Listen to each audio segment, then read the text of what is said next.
Good morning, everyone. We are back with our another session on FA.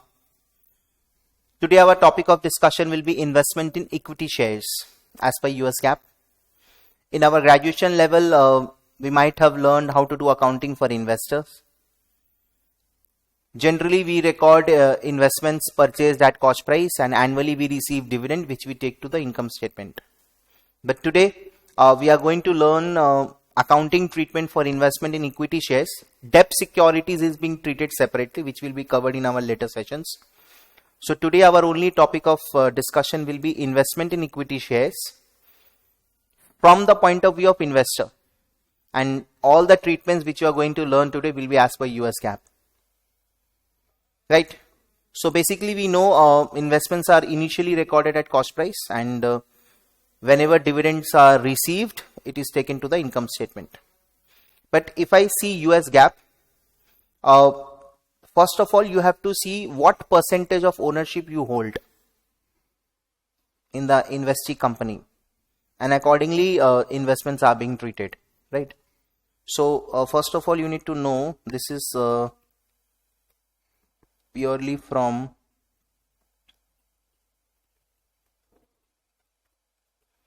investors' point of view. That to equity securities. Debt securities will be covered separately, right? So the basic understanding we have, investments are initially recorded at cost price, and whenever dividends are received, we are going to take it to the income statement. But in US GAAP, basically, accounting treatment for investment depends upon the percentage of ownership. If you are holding less than 20% ownership, then investments are to be accounted through FVTNI.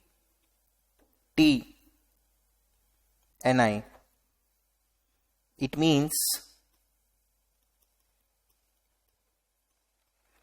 fair value through net income. If it is between 20 to 50, we will account for investments as per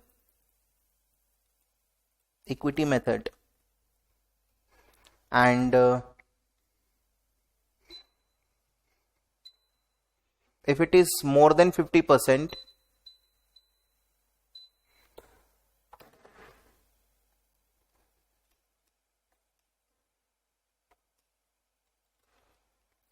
then we go for consolidation, right? Whenever a company issues a share, right, that is from investee point of view. That treatment we are not going to do right now. Whenever a company issues shares, to the extent shares are issued at face value, the amount is being transferred to share capital, and excess is being transferred to securities premium.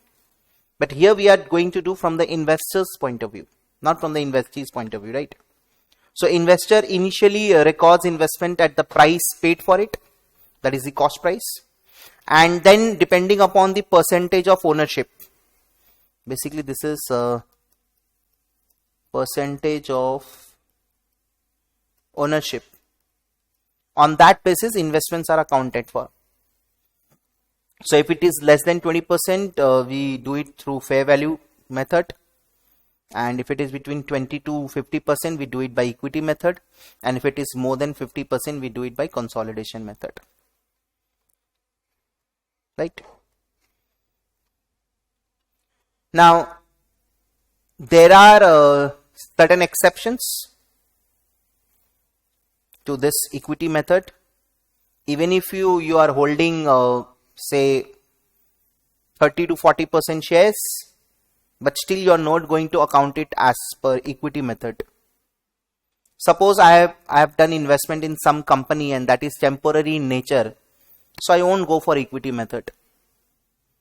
There might be a case, even if I am holding 10% shares, Even if I'm holding 10% shares of any company, that is not between 20 to 50, but still I can account for as per equity method, because I might have a significant influence over the investee company. So we'll look into those exceptions as we go through our discussion, right? So first we will learn accounting treatment in case of investment where percentage of ownership is less than 20%. So in that case we follow fair value method. In this case also, investor may elect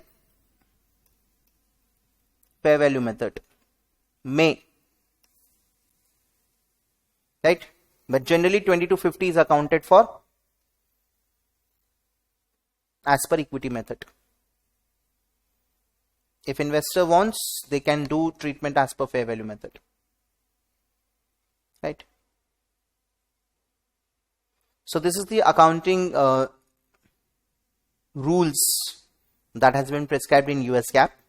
So whenever you are doing investment in equity shares where you don't have no significant influence, this is no significant influence. This is you have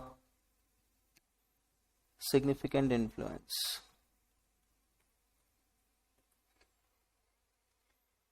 right? Okay.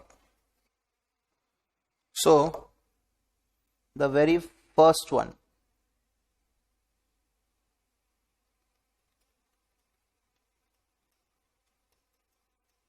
accounting for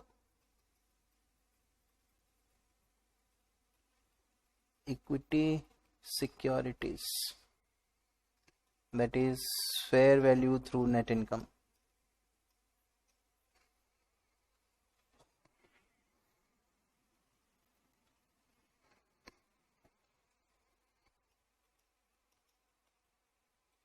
Initial recognition, that's investment debit to cash. This is initial recognition.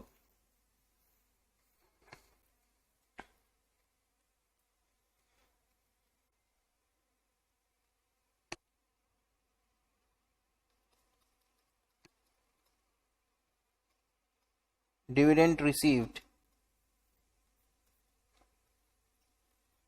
so cash, and we are going to take it to the income statement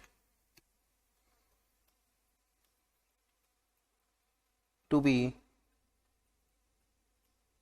reported at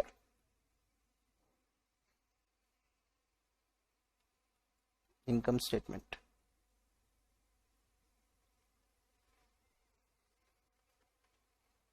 Very simple, like we have done in our graduation level.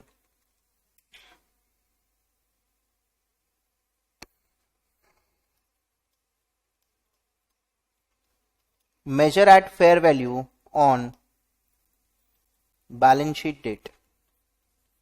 This is what fair value through net income means. Every year at year end, we are going to revalue our investments at fair value. So when we revalue our investments at fair value, there might be a case we might have a gain, there might be a case we might have a loss, right? So for gains, we increase the value of investment and report gain in income statement. For losses,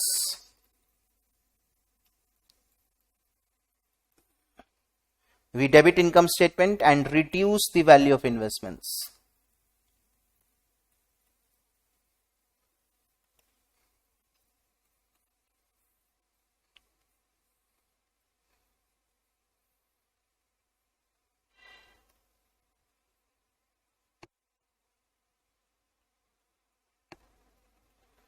Value of investment is increased. Here the value of investment is decreased.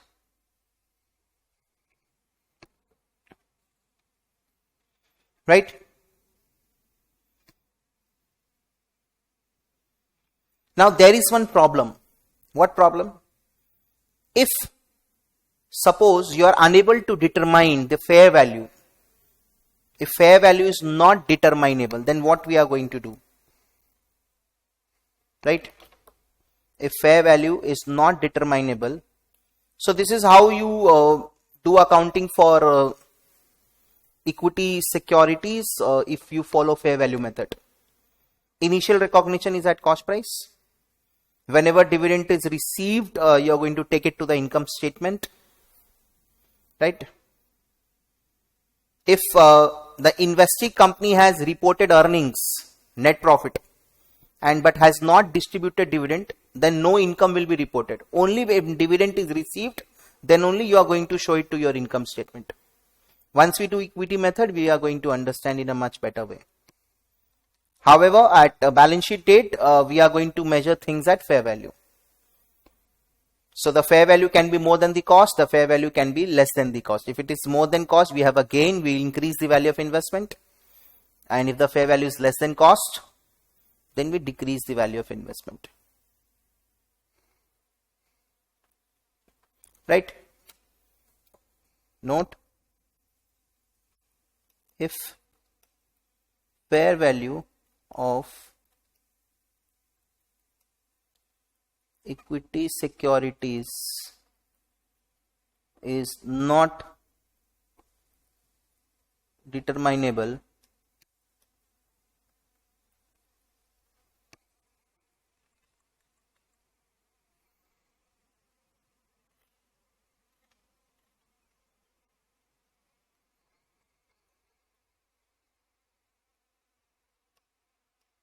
then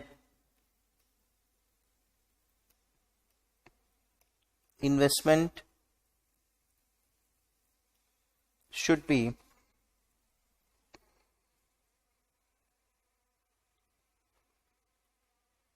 carried at cost less impairment.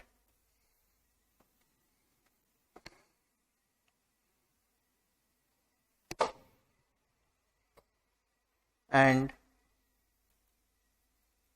adjusted for observable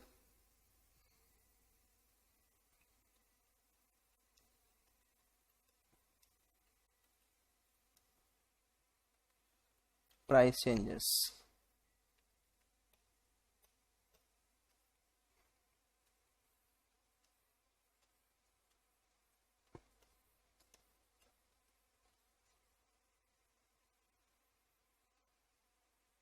We will check for impairment if fair value is not determinable.